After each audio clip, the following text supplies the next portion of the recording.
Afternoon, everybody. Welcome to the Bada Bing Bada Boom Drum Studio. Today I was working on an exercise that I've used for years for endurance, and it will help you with your speed also. And I got this from a book called Master Studies by the great Joe Morello, who is a master of technique. He took lessons from George Lawrence Stone, who wrote the book Stick Control. You may be familiar with that. He also wrote one called Accents and Rebounds, which is designed to follow stick control, which is basically about accents and rebounds. The exercises are simple, but they're calisthenics, so you repeat yourself over and over. The first exercise in the stick control book is eighth notes. 1, 2, 4, and you're supposed to do each one 20 times and then move on to the next one.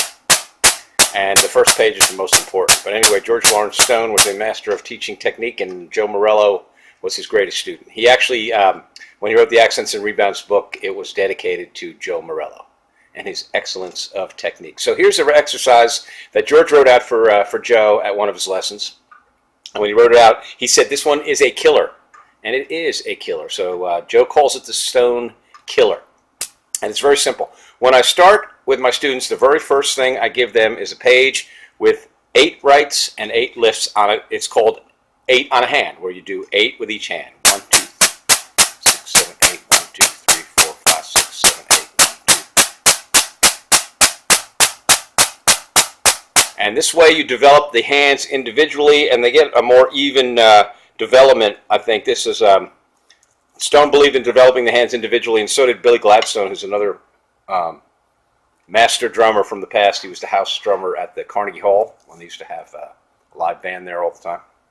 And personally, I think if you develop the hands individually, you get more of an even development of the muscles, because if you're going hand to hand, your tendency would be to favor your dominant hand, which if you're right-handed, it'd be the right hand, and if you're left, it'd be the left hand.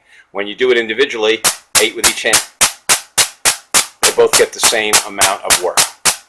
So this is an expanded version of the 8 on a hand, which actually starts with 4 hands. 4 on each hand, 1. And you should do each 50 times. So it should be 1, 2, 3, 50 times. And then you do 8 on the hand. 2, 3, 50 times. 2, 3, 2. I'm still on 2. Count the right hand. And this is 4. And then after you do 50, you go 12 on hand. So when I count the 12s, I count them by 3s. 1, 2, 3, 1, 2, 3. It's easier to count into 12. 3, 4, 5, 6, 7, 8, 9, 10, 11, 12. You get hoarse. And after a while, 3, 4, 1, 2, 3, 4. You'll notice the sound of it. And you don't have to keep exactly 50, but get close to 50. The first few times you do it, try to stay exactly at 50. And I guarantee you, you won't get done the first day, because by the time you get to 50 12s, then you have to do 50 16s. 1, 2, 3, 4. 1, 2, 3, 4. Pick a relatively comfortable tempo so you don't get too worked. Out, 2, 3, 4. The first couple times I did this, by the time I got to the middle of the 16s, I don't even know if I made the 16s. I was wore out. But after doing it every day for a week, I got better at it. And then now I can do it after doing it for years, and I probably haven't done it in a while, which I should, but not everybody has 20 minutes to a half hour a day to do this. But the last time I actually did it religiously was a couple years ago. I was filling in for the Tribute to the King show. It was an Elvis Presley tribute. And if you've ever listened to a live Elvis show from the 70s, the drumming is fantastic, and it never stops. And the show is 2 hours long. I think it's 2 hours.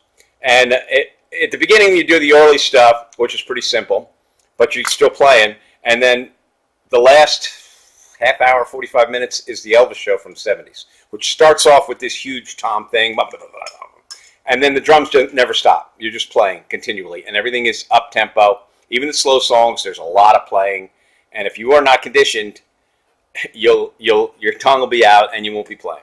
In fact, the bass player told me he liked the way I played it because he said some of these guys we get, by the time we get to the final show, they're just the sticks are falling all over the drums. You have to be in shape to do this show. So I knew I was going to do it. I had 2 weeks, and I did this every day for a half an hour. And by the time I got to the show, I was in good shape. I had good endurance, and it'll help you with your speed too, but it's mostly good for endurance so you can play. And it works quick because you will build your muscles 50 times a day. 2.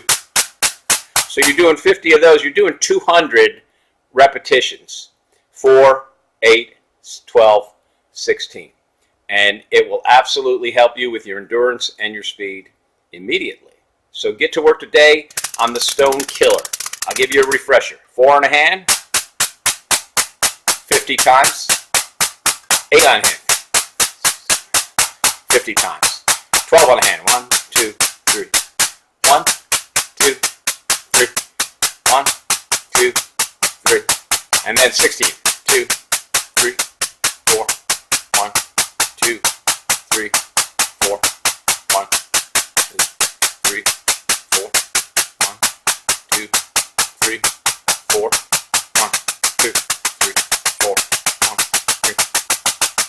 If you try at that tempo, you will be out before you get to the 8s. So pick a nice medium tempo. I can't even do it that fast. 1. So that's 4 on a hand, 8 on a hand, 12 on a hand, 16 on a hand. The Stone Killer exercise. Good for endurance and speed. So work on it. Start right now. As soon as you click off on this video, get started on the Stone Killer.